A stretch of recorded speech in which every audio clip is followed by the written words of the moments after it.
Olá, onde quer que esteja, seja bem-vindo à 8ª edição da Mostec, a maior feira de tecnologias de Moçambique. Estamos a abordar vários temas.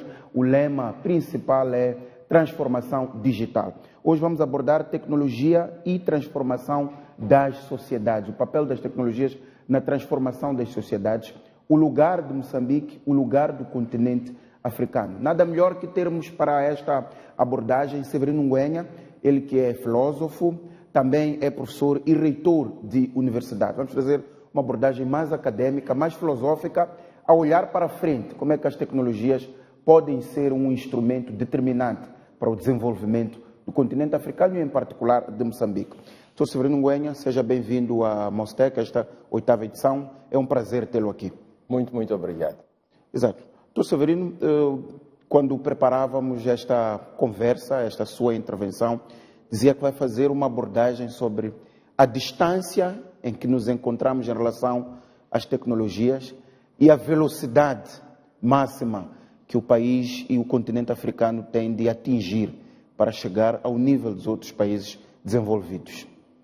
Eu estava a pensar em como fazer esta apresentação quando vinha e dizia assim, as pessoas que vão me ver vão me dizer que ele fala de tudo. Não falo de tudo. Não sou bom em tecnologia, uso tecnologia e uso pouco e mal, mas reconheço o papel determinante das tecnologias no mundo em que nós vivemos. Os filósofos ocupam-se dos fatores principais numa determinada sociedade e num tempo determinado. Houve tempo que a coisa mais importante era a Guerra Fria, russos contra americanos, marxismo contra liberalismo, etc. Eu estava-me a perguntar o que é importante no tempo em que nós vivemos.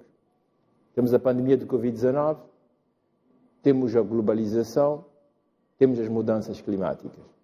Porém, por debaixo desses três fenómenos, temos o fator técnico.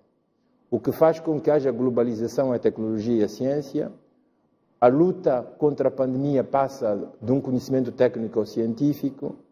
E as mudanças climáticas precisam de energias renováveis, quer dizer, do fator técnico. Nunca na história a tecnologia foi tão importante como hoje. E ela nunca ganhou uma tal velocidade como ela ganhou nos últimos 50 anos. Se a filosofia nasceu em Grécia, em Atenas, se o direito teve Roma como a sua Meca, se o cristianismo tem em Roma o seu ponto de referência, a Silicon Valley, na Califórnia, tornou-se o novo centro, o novo lugar de determinação daquilo que vai ser o homem, porque o homem se transforma com as tecnologias. Hoje fala-se de inteligência artificial, exato, da sua relação com outras sociedades, com outros homens e com o mundo. Portanto, o conhecimento científico, as tecnologias são o grande poder do século XXI. Quem não passa por este caminho não atinge o desenvolvimento. Veja, vocês fizeram uma apresentação alguns meses atrás, eu até escrevi um artigo a propósito, em que mostravam que as populações de Moçambique estavam a desobedecer o decreto presidencial. E para ilustrar isso mostraram um taxista de bicicleta na Zambésia e tinha uma senhora e duas crianças nos braços. Depois mostraram na mais desenvolvida e tecnológica Nampula um homem de moto, taxista, também com uma família atrás. Depois mostraram na romântica Maputo um My Love empenhado de pessoas, onde o jovem estava agarrado a uma saia de uma senhora. No fim do mesmo telejornal, Benson, proprietário da Virgínia na Grã-Bretanha, fazia a primeira viagem turística especial para a Lua. A diferença entre nós e os outros não é a bicicleta com a nave espacial, porque a bicicleta nós não a fazemos. É o chova, é o único transporte nosso. Só que até o chova precisa de rodas, e as rodas nós não as fazemos. Então a discrepância entre a nossa parca de tecnologia rudimentar e a cibernética espacial é muito grande. É a maior que existe na história da humanidade até hoje. Veja, quando a Europa lançou-se na conquista do mundo no século XV, aquilo que lhe serviu foi a tecnologia avançada que tinha em relação à América, em relação à África e mais tarde em relação à Ásia. Essa discrepância, essa diferença hoje é quase 1000 vezes superior. Quer dizer que, portanto, ficamos mais para trás. Não simplesmente ficamos para trás, mas a qualquer momento, se alguém decidisse que tem que nos escravizar, tem que nos eliminar, os medicamentos que nós tomamos vêm de outros países, nós não temos laboratórios para testá-los, etc. Nós, para comunicar, precisamos de telefones que nós não conseguimos fabricá-los. Não sabemos o que está por debaixo deles. Para darmos aulas, precisamos de computadores e telefones. Quer dizer que a discrepância entre o nosso mundo e o mundo dos outros é talmente grande que isso até anula o sentido daquilo que chamamos de independência, Exato. liberdade, autonomia. Portanto, há um colonialismo diferenciado por via do desenvolvimento e de quem faz os meios que tornam, digamos, as relações humanas possíveis. Há uma inferiorização que vai aumentando nas relações entre pessoas, grupos e povos, que ela só pode levar a simetrias e a processos de estar num mundo muito diferenciados. E guarda bem, um dos grandes temas em discussão nas ciências tecnológicas hoje, com a inteligência artificial, é que parece que a capacidade de raciocínio e de realização do homem do futuro daqui a 20, 30 anos vai ultrapassar aquilo que é a capacidade humana normal. Então nós teremos homens superdotados, geneticamente modificados, aumentados tecnologicamente, híbridos. Que relação há de existir entre esses homens do futuro e homens de hoje? Harari, num dos livros extraordinários escritos sobre o Homo sapiens recente, ele dizia assim, no século XIX, quando inventou-se a máquina a vapor, inventaram-se os carros, ninguém perguntou ao cavalo se ele queria ir para a reforma. Ele foi simplesmente reformado. Quer dizer que nós corremos o risco de ser reformados. Permita-me só dizer isto. Quando eu li Harari, ele dizia que nós corremos o risco de sofrer por irrelevância. No passado, nós moçambicanos sofremos por escravatura, depois por colonialismo. O que está a acontecer em Cabo Delgado, o que aconteceu no Mocimboa da Praia, ninguém quis converter ninguém, ninguém quis escravizar ninguém, ninguém quis colonizar ninguém. Tudo o que queriam era ocupar o espaço para retirar os produtos. Nós éramos irrelevantes para participarmos nesta extração dos produtos. Não há ninguém nosso que está a explorar o petróleo em Cabo Delgado. O que está a acontecer em Monte Poês? Estão a tirar as populações. Querem simplesmente a terra para explorar. Nós somos irrelevantes. O que aconteceu com o projeto Pro Savana? Queriam deslocar a população e são irrelevantes. O que acontece com os africanos que tentam chegar ao Mediterrâneo? São irrelevantes. A única coisa que nos pode dar relevância é começarmos a pedalar juntos, rápido e a sério, para diminuir a discrepância. E este pedalar só se pode fazer hoje com uma maior e séria aposta numa educação tecnológica. Eu quero lhe dizer o seguinte, nesta velocidade do Ocidente, que hoje vão à Lua fazer viagens turísticas, há pessoas, grupos, povos que não ficam atrás. Quem são? É o Japão, é a China, é a Coreia do Sul, é a Malásia, é Singapura. Qual é a especificidade desses países? Maior capacidade de inteligência. Não são mais inteligentes do que nós. Tiveram muito mais seriedade na aposta numa educação séria, numa educação ligada às novas tecnologias. Os chineses mandaram milhões de estudantes para o Massachusetts Institute of Technology. Estudaram muito nos Estados Unidos e voltaram para trás e ajudaram a própria China a crescer. A mesma coisa fez a Coreia, fez a Singapura, etc. Abriram institutos de ponta, capazes de concorrenciar. Hoje, a Coreia, o governo coreano decidiu que cada família tem que ter um robô. Nós ainda estamos em conflitos étnico-tribais. Ainda estamos em conflitos entre macondes, monins e macuas. Nós temos que abandonar esta maneira de pensar e de estar no mundo e apostar seriamente numa educação tecnológica visada, olhando para frente. É neste sentido que eu não vim fazer publicidade, eu não faço publicidade, mas quando vi que vocês estavam na 8ª sessão e metiam acento sobre as tecnologias, eu cheguei à conclusão que estava atrasado em relação a vocês. Porque só há pouco tempo atrás dei-me conta, com um discernimento filosófico, de quanto a tecnologia era o fator determinante.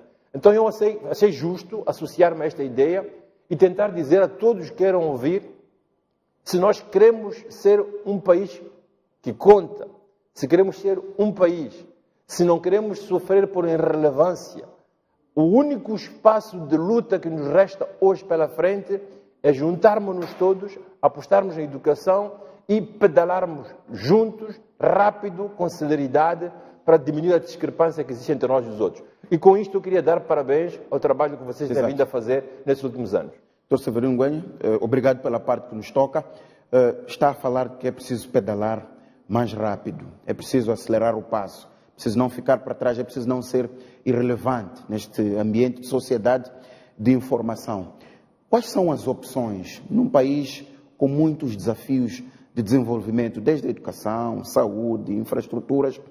Como definir a tecnologia, como definir a ciência como uma prioridade para o desenvolvimento do país, num país com muitas outras prioridades? Este é o desafio. Quando levanta o exemplo da China, o exemplo da Malásia, são países com uma estrutura econômica, embora poderá colocar que a questão não é só econômica, é uma questão também de como é que definimos as prioridades em função daquilo que nós queremos no futuro.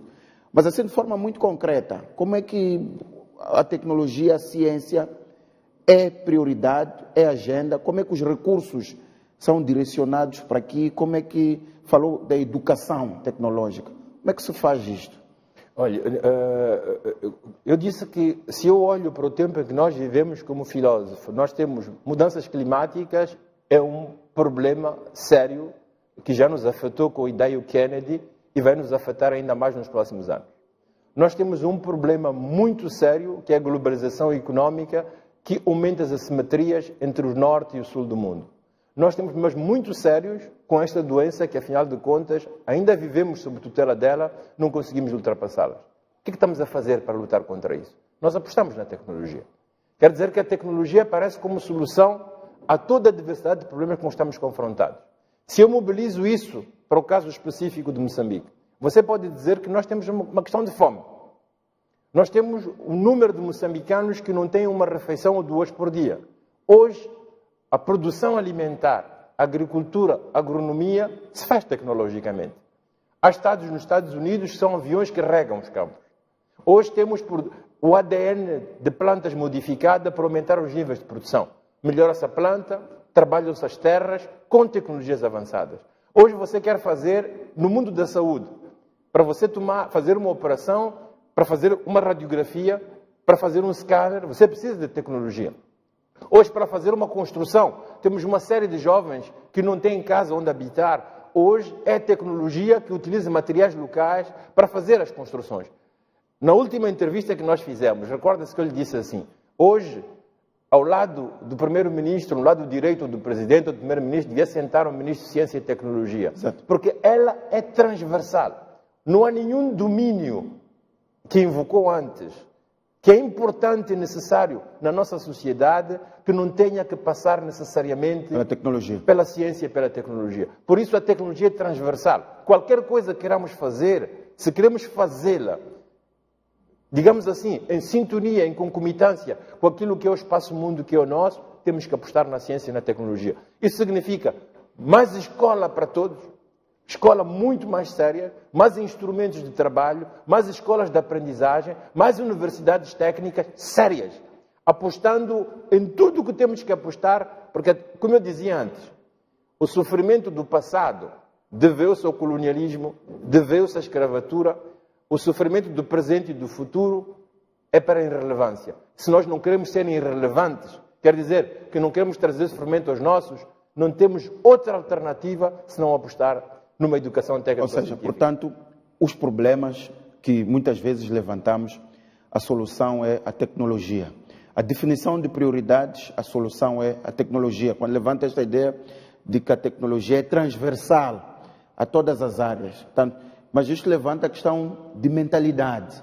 É preciso que haja uma mentalidade de tecnologia, uma agenda de todo o país em que a tecnologia tem um lugar privilegiado nas decisões, na agricultura, no setor da educação, no setor da saúde.